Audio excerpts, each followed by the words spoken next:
Ang Panginoong Jesucristo ang pag-ibig ng Diyos Ama at ang pakikipagkaisa ng Espiritu Santo naway sumainyo lahat.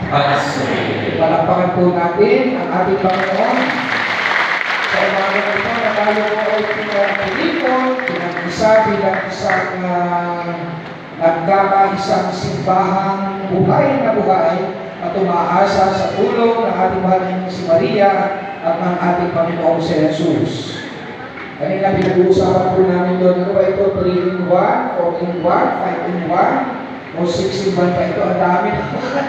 Pinagsama-sama na po natin ang ating celebration ngayon. Ngayon po ay BEC Big Day. Yung una-una natin dapat ipinagdiwang. Pero ang pinakamahalaga po dyan, ang ikalawa, ay Immaculate Conception, kapiyastahan po ng ating mahal na inang si Maria.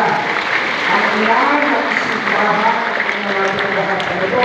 Ang ikatlo ay combination po ng Jubilee Year of Hope. Dito na rin po natin ito tatapusin. At then pagkatapos po nun, meron pa tayong Advent Recollection na rin daw. Sabi ni Father Luke, ang madami pa. Tapos